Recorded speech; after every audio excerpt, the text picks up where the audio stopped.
Yasco shirts and dhotis. நம்முடன் இணைந்திருக்கிறார் திமுகவின் மாநிலங்களவை உறுப்பினர் திருமதி சல்மா அவர்கள். வணக்கம். வணக்கம்.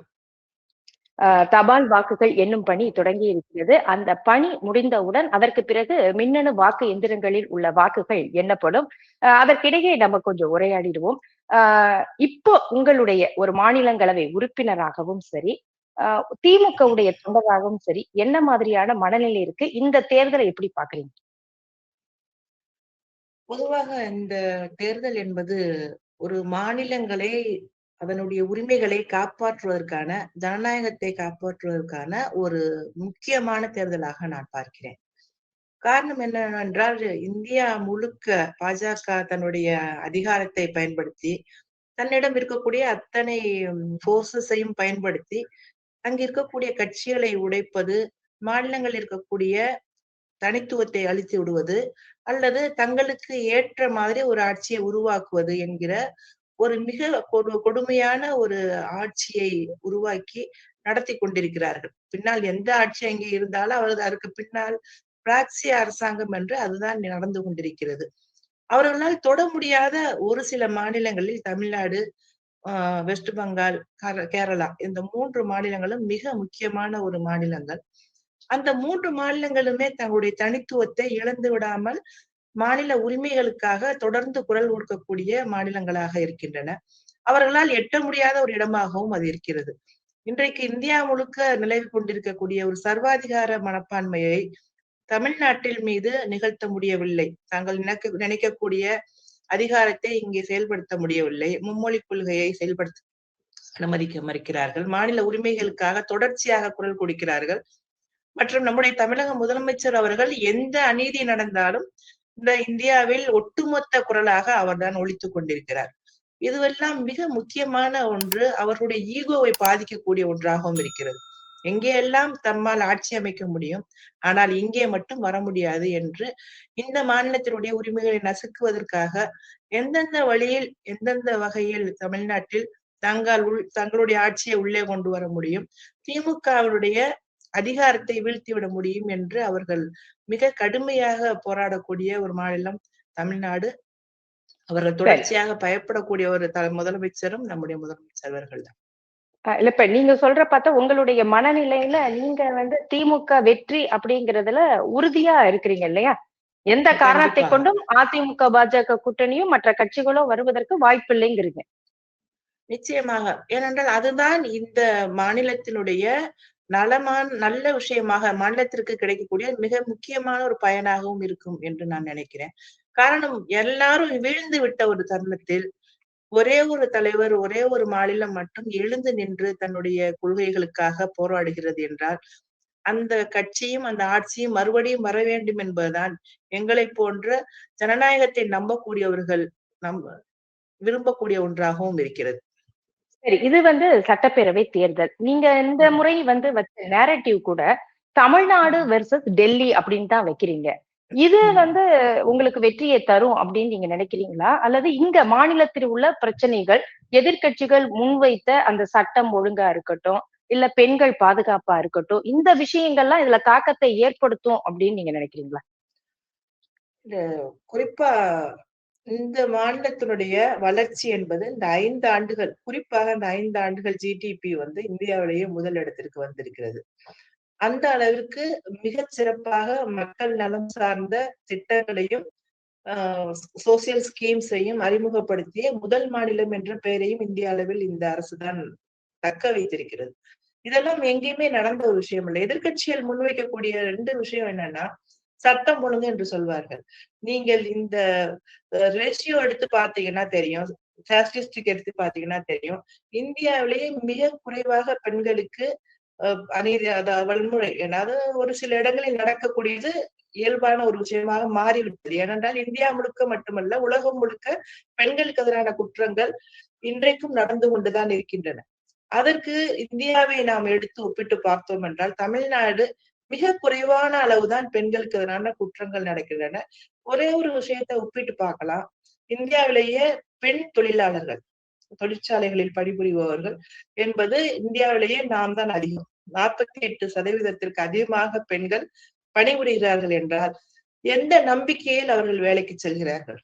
தங்களுக்கு எந்த நம்பிக்கையில் குடும்பங்கள் அவர்களை அனுமதிக்கின்றன என்பதை யோசித்து பார்க்க வேண்டும். அவர்கள் வேலைக்கு போகிறார்கள், பாதுகாப்பாக வீடு திரும்புகிறார்கள். அதுதான் மிக முக்கியமான ஒரு கேள்வி. நீங்க பாஜகவுக்கு எதிராக நாம் நேரேட்டிவ் செட் பண்றோம் அப்படின்னா, நிச்சயமாக இன்றைக்கு இந்த மாதிரி நம்ம வந்து இன்னும் விடுதலை அடைந்த பிறகும் கூட இன்றைக்கும் ஒன்றிய அரசாங்கத்தில் கட்டுப்பாட்டில் இருக்கக்கூடிய ஒரு நிலையைத்தான் நான் இன்றைக்கு பார்க்கிறேன். எல்லா விதத்திலும் நம்மை ஒடுக்குவதற்கு நமக்குரிய நீங்கள் அவர்கள் சொல்லக்கூடிய மொழியை 3வது மொழியை நாம் ஏற்றுக்கொள்ள வேண்டால் நெப் என்ற ஒரு கல்வியை நாம் ஏற்றுக்கொள்ளவில்லை என்றால் நம் மாநிலத்திற்கு எது தேவையோ இத்தனை ஆண்டு காலமா அதைத்தான் நம்ம வளர்ச்சியாக பார்த்து கொண்டிருக்கிறோம். இருமொழி கொள்கையில் தான் நாம் மிகப்பெரிய அளவுக்கு வளர்ச்சி அடைந்திருக்கிறோம். ஆனால் அவர்கள் சொல்லக்கூடிய அந்த கல்வி முறையை நாம் எங்களுக்கு ஒத்து வராது வேண்டாம் என்று சொன்னால் உங்களை பழிவாங்குவோம் என்று நமக்கு வர வேண்டிய நிதியை தடுக்கிறார்கள் என்றால் இங்கே நாம் யாருக்கு எதிராக போராட வேண்டும்? பாஜகவுக்கு எதிராகத்தான் போராட வேண்டும். சரி. ஆனா அந்த இரட்டை இலக்க வளர்ச்சி அப்படின்னு நீங்க சொன்னீங்க. சனிக்கிழமை ஒரு நாள் முன்பாக சிபிஎம் உடைய முன்னாள் மாநில செயலாளர் திரு பாலகிருஷ்ணன் அவர்கள் கூட இந்த இரட்டை இலக்க வளர்ச்சின்னு சொல்றாங்க, இதுல பெருமை பீட்டிக்கு ஒண்ணும் கிடையாது, வேலையில்லா திண்டாட்டம் இருக்கு, அதுக்கு உருப்படியான திட்டங்கள் இல்லை அப்படின்னு உங்க கூட்டணி கட்சியை சேர்ந்தவரே இந்த மாதிரி விமர்சனங்கள் வைக்கிறாங்கல்ல. இப்ப இதெல்லாம் எதிரொலிக்குமா வாக்கு எண்ணிக்கையில? அதாவது நீங்க வந்து கடந்த இந்த 5 ஆண்டுகள் தான் நம்ம கைவசம் வந்திருக்கு. இதற்கு முன்னாடி ஒரு 10 ஆண்டுகள் என்பது எந்த விதமான வளர்ச்சி திட்டங்களும் அதிமுக அரசாங்கத்தினால் கொண்டு வரப்படவில்லை. எந்த விதத்திலும் முதலீடுகள் கொண்டு வரப்படவில்லை. அப்போ வந்து ஒரு அரசுன்றது தொடர்ச்சியாக இயங்கும் பொழுதுதான் பல்வேறு விதமான தொழிற்சாலைகளையோ முதலீடுகளையோ ஈர்க்க ஒரு வாய்ப்புகள் உருவாகும், வேலை வாய்ப்புகள் அதிகமாக உருவாக்கப்படும். அதற்கான வாய்ப்புகளை நாம் இந்த 5 ஆண்டுகளில் பெற்றோம். மிக முக்கியமான வெளிநாட்டு கம்பெனிகள் இங்கே வந்து தங்களுடைய முதலீடுகளை முதலமைச்சர் அவர்களுடைய பயணத்திற்கு பிறகு கொண்டு வந்து சேர்த்து இன்னும் நிறைய இடங்கள்ல வந்து நம்ம தொழிற்சாலைகளையும் கார் நிறுவனங்கள் போன்ற முக்கியமான விஷயங்களும் இன்னைக்கு இந்த 5 ஆண்டுகள் நடந்து கொண்டிருக்கின்றன. நீங்க வந்து பிற மாநிலங்கள்ல இருந்து இங்கேதான் வேலைக்கு வர்றாங்க. நமக்கு வந்து அந்த மாதிரியான ஒரு நிலையில நாம் அத்தனை பேருமே கல்வியை அதிகமாக பெற்ற ஒரு மாநிலம் என்பதனால் அனைவருக்குமான வேலை வாய்ப்பை உருவாக்குவதற்கு மிக கடுமையான தொடர்ச்சியான ஒரு பயணம் ஒரு அரசு மேற்கொண்டால் மட்டும்தான் அது சாத்தியம். இந்த 5 ஆண்டுகளில் எல்லாவற்றையும் முடித்து விட முடியும் என்பது சாத்தியமில்லை. சிபிஎம் தலைவர் அவங்க எல்லாம் சொல்றதுக்கு காரணம் என்னன்னா, அவர்களை பொறுத்த அளவிற்கு சில சமயங்களில் தேர்தலில் அவர்களுடைய மனக்கசப்பையோ ஏதோ ஒரு வகையில் இந்த சந்தர்ப்பத்தில் வெளியிடுகிறார்கள் என்று நான் நினைக்கிறேன். இத்தனை ஆண்டு காலம் 5 ஆண்டு காலமாக கூட இருந்தார்கள். அப்போது அவர்களிடமிருந்து இந்த மாதிரியான எந்த விமர்சனமும் வரவில்லை. அப்போ திடீரென்று தேர்தலுக்கு பிறகு அவர்கள் இப்படி ஒரு கருத்தை முன்வைப்பது மிகுந்த ஆச்சரியத்தை உருவாக்குகிறது. அது தேவையில்லை. ஆனா அது அவர்களுடைய கருத்து என்பதை தாண்டி நமக்கு அந்த தேர்தல் எண்ணிக்கையிலோ அல்லது வாக்குகளிலோ பெரிய மாற்றத்தை உருவாக்காது. ஏன்னா அவர்களுடைய செல்வாக்கு என்பது மிக அதிகமாக இல்லை தமிழ்நாட்டில். இல்ல இப்ப நீங்க பேசுறதுல இருந்தே பார்க்கும்போது திமுக கூட்டணிக்குள்ளேயே இன்னும் வாக்கு எண்ணிக்கையில தபால் வாக்குகள் தான் எண்ண ஆரம்பிச்சிருக்கிறாங்க. அதுக்குள்ளேயே இவ்வளவு முரண்பாடுகள் வந்தா எப்படிமா?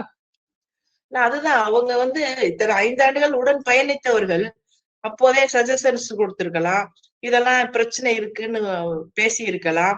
அதை பற்றி முதலமைச்சர் அவர்களிடம் அவர்கள் நேரடியாக பேசலாம், அல்லது இதற்கான வாய்ப்புகளை எப்படி உருவாக்கலாம் என்று நிச்சயமாக ஏன்னா சேர்ந்து பயணித்தவர்கள் தானே பல ஆண்டுகளாக.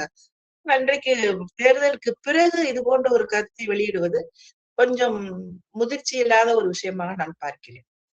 இந்த இடத்துல விஜய் ஃபேக்டரும் இந்த முறை வந்து ஒரு வரவாக இருக்கிறது. விஜய் அவருடைய அந்த அரசியல் அதனுடைய தாக்கத்துடைய வெளிப்பாடாக இது இருக்கலாமா அப்படிங்கிற கேள்வியை நான் முன்வைக்கிறேன். அதற்கான பதிலை பெறுவதற்கு முன்பாக தபால் வாக்குகள் எண்ணும் பணி தொடங்கிவிட்டது.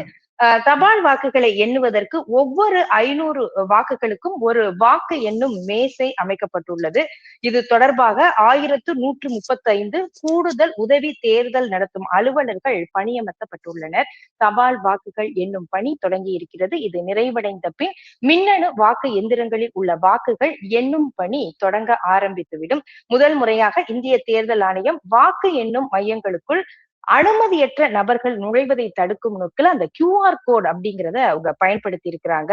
அதை ஸ்கேன் செய்து சரிபார்த்த பிறகு மட்டுமே அனுமதி வழங்கப்படும். ஒரு நேர்மையான வாக்கு எண்ணிக்கை நடைபெற வேண்டும் என்பதை மீண்டும் வலியுறுத்துகிறார்கள். இந்திய தேர்தல் ஆணையமும் அதற்கேற்ப செயல்முறைகளை செயல்படுத்தியுள்ளது அப்படிங்கிறத நம்ம புரிந்து கொள்ள முடியும். மீண்டும் நம்ம சல்மா அவர்களிடமே பேசுவோம். மேம், இப்ப நம்ம கேட்டோம் இல்லையா அந்த விஜய் ஃபேக்டர்ங்கிறது, அது திரும்ப இந்த தாக்கம் அப்படிங்கிறது, ஏன்னா நம்ம வந்து கருத்து கணிப்புகள் பார்த்துட்டோம். தேர்தலுக்கு முந்தைய கருத்து கணிப்புகள், தேர்தலுக்கு பிந்தைய கருத்து கணிப்புகள் அப்படிங்கறதெல்லாம் நம்ம பார்த்துக்கிட்டு இருக்கிறோம். அப்படி பார்க்கும்போது உங்களுடைய அரசியல் அனுபவத்துல இந்த தேர்தல்ல விஜயுடைய தாக்கம் எப்படி இருக்கும் நினைக்கிறீங்க? நிச்சயமாக அவருக்குன்னு ஒரு குறிப்பிட்ட வாக்கு சதவீதம் அவருக்கு போய் சேர்ந்திருக்குங்கிறதுல யாருக்கும் எந்த மாற்று கருத்தும் இல்லை. ஏனென்றால் புதிதாக வரக்கூடியவர்கள் அந்த படத்தை பார்த்துவிட்டு அவரை ஒரு ஹீரோவாக பார்த்து அந்த இலூஷன்ல வந்து ஈர்க்கப்பட்டவர்களாகத்தான் அவர்களை பார்க்கிறேன். மெச்சூரிட்டி இல்லாதவர்களாக. காரணம் வந்து ஒரு அரசியலில் தெளிவுள்ளவர்கள் எப்படி முடிவெடுப்பார்கள் என்றால், ஒரு இந்த அரசு என்ன செய்து கொண்டிருக்கிறது, வரப்போகிறவர்கள் தரக்கூடிய வாக்குறுதி என்னவாக இருக்கிறது என்று ஒரு ஒப்பிட்டு பார்த்து வாக்களிப்பார்கள். ஆனால் இந்த இளைய தலைமுறையினர், அவருக்கு பின்னால் திரளக்கூடிய அந்த ரசிகர் கூட்டம் முழுக்க முழுக்க சினிமாவை பார்த்து அதன் வழியாகத்தான் அவரை தங்களை ஹீரோவாக நினைத்துக் கொண்டு இந்த தேர்தலில் வாக்களித்திருக்கிறார்கள்.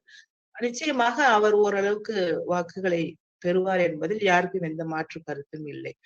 ஆனால் அது இந்த தேர்தலில் முடிவில் பெரிய அளவிற்கு, அதாவது எங்களுடைய வெற்றியில் வந்து பெரிய அளவிற்கு தாக்கத்தை உருவாக்கும் என்று நான் நம்பவில்லை.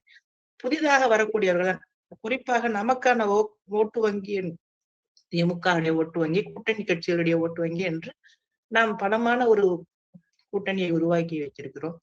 இந்த கடந்த காலத்தில் எப்படி வந்து ஒரு எம்ஜிஆர் மீது ஒரு கிரேஸ் இருந்ததோ, அந்த கிரேஸை வந்து இன்னைக்கு பார்க்க முடியுது விஜய் மீது மக்களிடத்தில், அதாவது இளைஞர்களிடத்தில். அது வரக்கூடிய காலங்களில் தான் அவர் எப்படி பெரிய அளவுக்கு ஒரு ஆளாக உருவாகிறாரா, அவருடைய செயல்பாடுகள் எப்படி இருக்க போகிறது. களத்தில் செயல்படுவது என்பது ஒரு கட்சி தலைமைக்கு மிக முக்கியமான ஒன்று. ஆனால் அப்படிப்பட்ட ஒரு செயல்பாடு இல்லாமல் நிச்சயமாக ஒரு நீர்க்குமிழி போல இருந்தார் என்றால் அதற்கு வருங்காலத்தில் பெரிய வாய்ப்புகள் இருக்காது என்று நான் நம்புகிறேன். ஆனா இந்த தேர்தலை நீங்க எம்ஜிஆர் அவர்களோடு விஜயை ஒப்பிடுறீங்க. அந்த அளவுக்கான ஒரு செல்வாக்கு விஜய்க்கு இந்த முறையே இருக்கு, முதல் முறை வரும்போதே தேர்தல் அரசியல்ல அப்படின்னு நினைக்கிறீங்களா? அதாவது எம்ஜிஆர் இந்த ஃபீல்டு ஒர்க் வேற, அவர் வந்து இயங்கிய கொள்கை அவருக்கு பின்னாடி இருந்த ஒரு இயக்கம் என்பது வேறு, எல்லாமே வேற. ஆனால் அந்த மாதிரியான ஒரு கிரேஸை அவருக்கு நிச்சயமாக ஓரளவுக்கு இளைஞர்களிடம் பார்க்க முடியுது. ஆனா அந்த காலகட்டத்துல அவர், இன்னைக்கு இந்த காலகட்டத்துக்கு இன்னொரு நடிகர் விஜயகாந்த் வந்த போது கூட இது போன்ற ஒரு இதை பார்த்தோம். ஆனா தொடர்ச்சியான செயல்பாடுகளின் வழியாகத்தான் அவர்கள் நீடித்து நிற்பார்களா, அல்லது இந்த இதோடு முடிந்து போய்விடுமா என்பதை பார்க்க வேண்டும். நிச்சயமாக அவர் மீது ஒரு கண்மூடித்தனமான ஒரு பாசத்தையும் ஒரு ஈர்ப்பையும் நம்மால் பார்க்க முடியுது களத்துல. அது ரொம்ப விசித்திரமா இருக்கு. ஒரு நேரடியாக ஒரு தலைவனை பார்க்கும் பொழுது அவர்களுடைய கொள்கை சார்ந்து ஈர்ப்பதை தவிர்த்து தோற்றம் சார்ந்து ஈர்ப்பது என்பது அபாயகரமான ஒரு விஷயமாக நான் பார்க்கிறேன். அது ஆபத்தான ஒன்று. நிச்சயமாக வரும் காலத்தில் அதை போக்குவதற்கான மருந்துகளை கண்டுபிடிக்க வேண்டும் என்று நான் நினைக்கிறேன். இல்ல, ஈர்ப்புங்கிற வார்த்தையை நீங்க பயன்படுத்துறீங்க அதிகம். அப்ப வெறும் ஈர்ப்பு மட்டும்தானா, அல்லது இந்த மாற்றம்ங்கிறத ஒரு ஒரு குறிப்பிட்ட சதவீதம் இருப்பாங்க, 5-6%. பெரும்பாலும் அந்த ஒரு 20%க்குள்ள நிர்ணயிக்கிறவராகவே இருப்பாங்க. அப்ப இவங்க இந்த மாற்றம்ங்கிறவங்க நோக்கி போறதுக்கு வாய்ப்பு இருக்கா? ஏற்கனவே நீங்க விஜயகாந்த் அவர்களை பத்தியும் நீங்க பேசுறீங்க. 2006ல இதே மாதிரி ஒரு சூழல். ஒரு எம்எல்ஏ தான், விஜயகாந்த் மட்டும்தான் ஜெயிச்சார் விருத்தாச்சலத்துல. ஆனா 2011ல கூட்டணி வச்சு 29 எம்எல்ஏக்களை வாங்கி எதிர்கட்சியாவே அமர்ந்தாரு. அப்ப இந்த இடத்துல வெறும் ஈர்ப்பு மட்டும்தானா, இல்ல இந்த திராவிட கட்சிகள் மேல உள்ள அந்த ஒரு அதிருப்தி அப்படிங்கிறப்ப என்ன ஆனாலும் சரி வேற ஒருத்தர் வேணும் அப்படிங்கறத நோக்கி நகர்றாங்களா விஜய் பக்கம்? அதுதான் அவர்களுக்கு வந்து இன்னைக்கு இந்த 2 திராவிட கட்சிகளை பார்த்து நீண்ட காலமாக பார்த்துக்கிட்டு இருக்காங்க. ஆனா இந்த கட்சியை கொண்டு வந்திருக்கக்கூடிய திட்டங்களால் இந்த சமூகம் அடைந்திருக்கக்கூடிய ஒரு வளர்ச்சி என்பது அவர்கள் கண் முன்னால் தெரிந்தும் கூட அதை பார்க்க தவறுகிறார்கள் என்றுதான் நான் நினைக்கிறேன். மாற்றம் என்று எதை நம்புகிறார்கள்? மாற்றம் என்ன இன்னைக்கு வட இந்தியாவைப் போல மோசமாக ஏதாவது இங்கே நடந்து கொண்டிருக்கிறதா? அதாவது மிக வாழ்க்கை தரம் மிக மோசமாக இருக்கக்கூடிய பல மாநிலங்களை நாம் பார்த்துக் கொண்டிருக்கிறோம். அ வன்முறை, பெண்கள் மீதான குற்றங்கள், அ ஜாதி ரீதியான ஒடுக்குமுறைகள் அத்தனையும் நாம் மத ரீதியான துவேஷங்கள், மணிப்பூரை போல எத்தனையோ இடங்களில் வந்து மிக மோசமான ஆட்சிகள் நடந்து கொண்டிருக்கும் பொழுது, மிக சுமூகமாக, மிக அமைதியாக ஒரு அரசு வளர்ச்சி அடைந்து நம் கண் முன்னால் நின்று கொண்டிருக்கிறது. ஆனால் யாரோ ஒருத்தர் வந்து மாற்றத்தை தருவேன் என்று சொன்னால், என்ன மாற்றம் என்று கேள்வி கேட்க கூட திராணியற்றவர்களாக, இங்கே என்ன மோசமாக இருக்கிறது? இதைவிட ஒரு எதை சிறப்பாக செய்துவிடப் போகிறார் என்று கேள்வி கேட்க தெரியாதவர்களாக ஒரு நிலையைத்தான் அவர்களிடம் பார்க்கிறேன். அதைத்தான் இல்ல ஊழல் அப்படிங்கிறது அது சொல்றாங்களோ? ஊழல் அப்படிங்கறத ஊழல் இந்த முறை வந்து ஊழல் முன்வைக்கிறாங்க. திராவிட சரிங்க. கட்சிகள்ல எல்லாமே ஊழல் ஆட்சியா இருக்கு. இன்னும் நம்ம வளர்ச்சி அடைஞ்சிருக்கலாம். அப்ப அந்த இடத்துல ஒரு தேக்கம் இருக்கு. போதும் இது அப்படிங்கறத ஒரு இளைய தலைமுறையினருடைய எதிர்பார்ப்பா இருக்கா? இல்ல அப்படி இல்ல. நீங்க வந்து ஊழல் அப்படின்னு விஜய் சொல்றாரு. இப்போ எந்த ஊழல் வந்து இதுவரைக்கும் கண்டுபிடிக்கப்பட்டு ஏன்னா பாஜகவுக்கும் நமக்குமான ஒரு முரண்பாடு அனைவரும் அறிந்த ஒரு விஷயம். இன்னைக்கு எந்த ஊழல் இதுவரைக்கும் திராவிட முன்னேற்றக் கழகத்தில் கண்டுபிடிக்கப்பட்டிருக்கிறது? அல்லது எந்த ஊழலுக்காக எந்த அமைச்சர் தண்டிக்கப்பட்டிருக்கிறார்? யார் வந்து நிரூபிக்கப்பட்டிருக்கிறார்கள்? இதையெல்லாம் நம்ம பார்க்கணும் இல்லையா? இல்ல ஊழல் என்று ஒரு வழக்குகள் வார்த்தையை இருக்கு சொல்லி அப்படிங்கறதே ஒரு குற்றச்சாட்டா? அதிமுகவிலையும் வழக்குகள் முன்னாள் அமைச்சர்கள் மேல, திமுக மேலயும் இந்த மாதிரி இதெல்லாமே ஒரு கண்கூடா யோசிக்கிறாங்களா? இப்ப இருக்கக்கூடிய தலைமுறையினர், இல்ல மக்களுமே அத அதுதான். வந்து சீர்தூக்கி பார்க்க ஆரம்பிச்சுட்டாங்களா? அதாவது நீங்க வந்து வழக்கு யார் மீது வேண்டுமானாலும் போடலாம். நீங்க வந்து எத்தனையோ வழக்குகள் வந்து 20 வருஷத்துக்கு அப்புறம் இல்லைன்னு ஆயிருக்கு. அது பொய்யான ஜோடிக்கப்பட்ட வழக்குகள், பல வழக்குகள் ஒரு எதிர்ப்பின் காரணமாக அவர நம்ம நம்ம 2Gயே பார்க்கலாமே. 2G கூட அப்படிதான் வந்து போடப்பட்டது. இப்ப அது இல்ல அப்படின்னு சொல்லிட்டு நம்ம வெளியில வர்றோம். அப்போ ஒருத்தர் மீது வழக்கு துவேஷம் காரணமாக பாஜகவுடைய ஒரு மோசமான ஒரு எதிர்ப்பின் காரணமாக நம்ம மீது வந்து வழக்குகள் போடுறது வந்து எல்லா கட்சியிலும் அது எல்லா சந்தர்ப்பத்திலும் நடக்கும் பொழுது, நீங்க வந்து வழக்குகளை காட்டி அவர்கள் நம்மை பயங்காட்டலாம் அப்படின்னு நினைச்சாலும் கூட, அப்படி பயந்து நாம் எந்த விதத்திலேயும் பாஜகவை வந்து எதிர்க்காமல் இல்லை. அப்படி என்றால் நம்மிடம் வந்து அந்த ஊழல் என்கிற ஒரு விஷயம் இல்லை என்பதுதான் முக்கியமான ஒரு செய்தின்னு நான் நினைக்கிறேன். ஊழல் என்று யாராவது ஒருத்தர் பொது வழியில சொல்லிட்டு போனா, அதை நம்புறது எப்படி சாத்தியம் அப்படின்னு தான் ஆச்சரியமா இருக்கு. ஊழல்னு சொல்றாங்க. ஆனா தண்டிக்கப்பட்டிருக்கிறார்களா? அப்படிங்கிற ஒரு கேள்வியையும் முன்வைக்கணும் இல்லையா? நீங்க இப்படிதான் சர்க்காரியா ஊழல் என்று சொல்லி எத்தனையோ ஆண்டு காலமாக திமுக மீது ஒரு கலைஞர் அவர்கள் மீது ஒரு துவேஷத்தை உருவாக்கி கொண்டே இருந்தார்கள். ஆனால் அது எத்தனை பொய்யான ஒரு விஷயம் என்பது பின்னாடி காலம் நிரூபித்தது. அதே போலதான் 2Gயும். இப்போ இவர்கள் ஒரு வார்த்தையாக சொல்லிவிட்டு போகிறார்கள். அதை கடந்து அவர்கள் சென்ற பிறகு அதை நிரூபிக்கிறதுக்கு எந்த விதமான ஆவணங்களும் இல்லை அவர்களிடம். அதை இவர்கள் நம்புகிறார்கள் என்பதுதான் வியப்பாக இருக்கிறது. இல்ல ஆவணங்கள் மட்டுமே போதுமா அப்படிங்கிறது ஒரு கேள்வி இருக்கு. சிறிய இடைவேளைக்கு பிறகு நம்ம பேசுவோம். அதற்கு முன்பாக சில தகவல்கள். ம். தபால் எண்ணும் வாக்கு, அதாவது தபால் வாக்குகள் எண்ணும் பணி ஆரம்பித்து விட்டது, எண்ணப்பட்டு கொண்டிருக்கின்றது. மின்னணு வாக்குப்பதிவு எந்திரங்கள்ல பதிவான வாக்குகளை எண்ணுவதற்காக 234 வாக்கு எண்ணும் அறைகள் அமைக்கப்பட்டிருக்கிறது. அதே வளாகங்கள்ல தபால் வாக்குகளை எண்ணுவதற்காக கூடுதலாக 240 அறைகள் ஒதுக்கப்பட்டிருக்கிறது. பதிவான வாக்குகளை எண்ணும் பணிக்காக மொத்தம் 3324 மேசைகள் பயன்படுத்தப்படுகிறது. 3 அடுக்கு பாதுகாப்பும் கொடுக்கப்பட்டிருக்கிறது. ஒரு நேர்மையான வாக்கு எண்ணிக்கை நடைபெறுகிறது அப்படிங்கிறத உறுதி செய்வதற்கான ஒரு பாதுகாப்பு வளையங்களும் அங்கு செயல்படுத்தப்பட்டிருக்கிறது. தபால் வாக்குகளை எண்ணுவதற்கு ஒவ்வொரு 500 வாக்குகளுக்கும் ஒரு வாக்கு எண்ணும் மேசை அமைக்கப்பட்டுள்ளது. இது தொடர்பாக 1135 கூடுதல் உதவி தேர்தல் நடத்தும் அலுவலர்கள் பணியமர்த்தப்பட்டிருக்கிறார்கள். முதல் முறையாக இந்த QR கோட் அப்படிங்கிறது பயன்படுத்தப்பட்டிருக்கிறது. அதில் சரியான நபர்கள், அனுமதி பெற்ற நபர்கள் மட்டுமே உள்ளே அனுமதிக்கப்படுகிறார்கள். அதற்காக அந்த QR கோட் அப்படிங்கறத ஸ்கேன் செய்து சரிபார்த்த பிறகு மட்டுமே அவர்கள் அனுமதிக்கப்படுகிறார்கள் அப்படிங்கிறதும் நமக்கு தகவல் தெரிவிக்க வருகிறது. தபால் வாக்கு எண்ணிக்கையை தொடர்ந்து மின்னணு எந்திரங்களில் உள்ள வாக்குகள் எண்ணப்படும். என்ன நிலவரம் அப்படிங்கிறதும் நமக்கு தெரிய வரும். 234 தொகுதிகள், 4 முனை போட்டி. அடுத்து ஆட்சி அமைக்கப் போவது யார், அடுத்த முதல்வர் யார் என்ற ஆர்வமும் எதிர்பார்ப்பும் எகிறிக்கொண்டே இருக்கிறது. அரசியல்வாதிகளிடம் மட்டும் கிடையாது, போட்டியிடுபவர்களிடம் மட்டும் கிடையாது, பொது மக்களிடமும் தான் என்பதையும் நம்ம இங்க குறிப்பிட வேண்டிய ஒரு அவசியம். இந்தியா முழுக்க தமிழ்நாடு தேர்தல் முடிவுகளை உற்று நோக்குகிற ஒரு நிலைமை இருக்கிறது. இதற்கு காரணம் என்ன அப்படிங்கிறதை நம்ம தொடர்ந்து பேசுவோம். யாஸ்கோ சட்ஸ் அண்ட் தோத்திஸ். மின்னம்பலம்.com தமிழின் முதல் மொபைல் பத்திரிகை.